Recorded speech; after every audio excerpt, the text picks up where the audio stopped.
Guys, Chris here from theguitarcoach.org. Today we're going to talk about what some of you probably think is a big pain in the butt. Bar chords. Okay, they're very necessary chords, but when you're first learning them, very challenging for the hand. Very difficult technique-wise, and I'm going to break down some of that stuff to try and make it as easy as possible for you guys to get the concept behind these and get you playing them as soon as possible so you can move on to playing your favorite songs with those chords. Okay, so we're going to start out with the E string major bar chord. Now here's the thing. What that basically is an extension of the E major chord, the open E major chord, which if you go to theguitarcoach.org or my YouTube channel, you can find a tutorial on how to play the E major chord. But I'll show you the example of that right now, which is just this right here. Okay? So you can see I'm fretting on the G and the A and the D string, which we do for an E major chord. Now with this chord, I've got the benefit of the open strings here. Okay? To make that chord happen. So when it comes to playing a bar chord, basically this finger, your first finger, has to become this part of your guitar, or the nut. Don't ask me why it's called a nut, but that's what it is. So it's the nut that allows you to play those open strings in this chord. You know, the nut obviously organizes all 6 of your strings, and in this case is open notes, an E, a B, and the high E. So what we've got to do here is use this finger going forward and change the fingering around. So if I'm going to do a E major chord this way, I'm changing my fingers around. You can see my second finger's on the G string now, and third and fourth on the A and D. So now we can take that whole shape and move it forward, right? And now this first finger has to take the place of what the job of the nut was doing.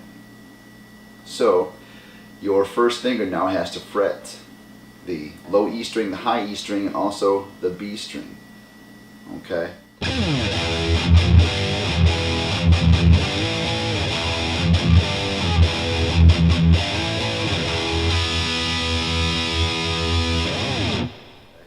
Now, this is a big challenge, of course. You know, if you're still learning and your hand strength is still developing, it's a very challenging chord and very difficult for this finger to get all of those. Now I've got my finger a little high. I'm going to bring that down just a little bit. So here's the technique of it all. What you want to do is first make sure that your first finger is flat across all of those strings. Now also, you can kind of see that I'm kind of got my wrist turned a little like that to help the first finger kind of fret along the side there, not so much dead on the face, but along the kind of corner of my finger there. So, and my thumb is pretty much directly behind that first finger, because that's where I have to have all my fretting power and squeeze those notes down with the thumb. Never have the thumb back here, never have it like this, okay? You want to have it pretty much directly behind that first finger, because that's where a lot of that strength is going to be needed. Okay, so the second finger comes in on the G string, and again, just like I talk about in all my other chord videos, you use the tip of that finger and you want it bent at that top knuckle. Third finger is going to come in up on the A string, again, tip of the finger so it doesn't touch the string underneath it. Fourth finger is going to come in right underneath it, okay, on the D string, and again, tip of the finger, and you can see I've got everything arched right there. That's why it's important to use the tip of your finger, okay? Because here, what commonly happens is that the skin of this finger ends up touching that G string, ends up leaning down and touching that G string and muting it. And that's what cannot happen. So, again, you want to have that arch there, okay?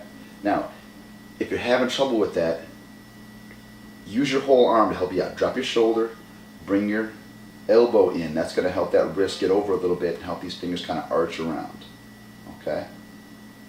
Also, we want to make sure that the skin from this finger is not touching the B string. And if it's arched at that top knuckle and your finger's straight on, that shouldn't be a problem.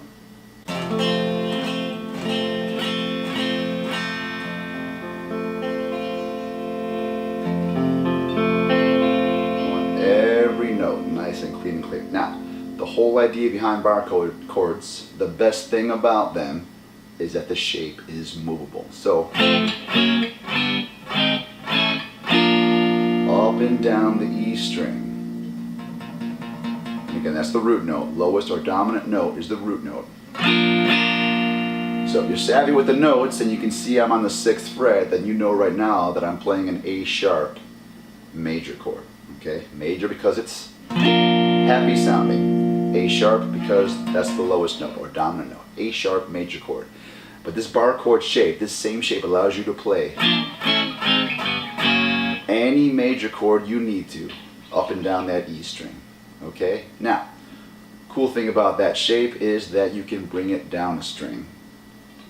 So let's go back to where I was, that A sharp, and I was playing this major barre chord shape. Okay, so now we're going to drop this whole pattern south, one string. Okay, so now I'm fretting on the 6th fret of the A string. That's my root note now. We're not going to use this E string. Okay?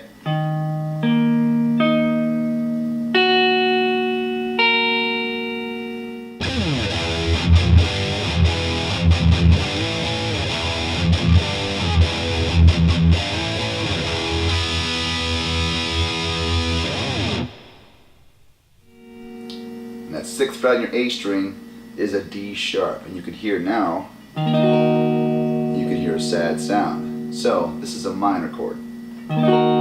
D sharp minor. Okay? Now, like I talked about early on in this video, about how this E major shape up here becomes the movable shape with that first finger coming down. Well, it's the same thing with those barre chords from the A string, with that minor chord I'm talking about now, because this is an extension of the A minor open shape. Okay? Once again, back here in the open position, we've got the use of the open strings to make this an A minor. We move it up a fret, and now we've got to fret those notes with that first finger. So, and just like that other barre chord, this is a movable shape as well. I can now make any minor chord I need to along the A string, with the root note again being from the A string. So right now I'm on an E note, or 7th fret of the A string, which makes this, you guessed it, E minor. And again, we don't use this E string for this shape. So in that being the case, how do we keep it quiet? Well, we gotta nudge this finger up just a little bit. Keep it quiet. Okay? So, major barre chord shape. Bring everything down a string. Minor barre chord shape. Okay? So that is just 2 barre chord shapes. I'm going to talk about some other barre chord shapes in part 2 of this video, all about barre chords. Okay? So, look it up, part 2, at theguitarcoach.org, or I'm sure it's probably attached to this YouTube video. If you guys need some more help or have any questions, by all means leave a comment below, or you can email me through my website. Once again, theguitarcoach.org, and please subscribe to my YouTube channel. Talk to you guys soon. See ya.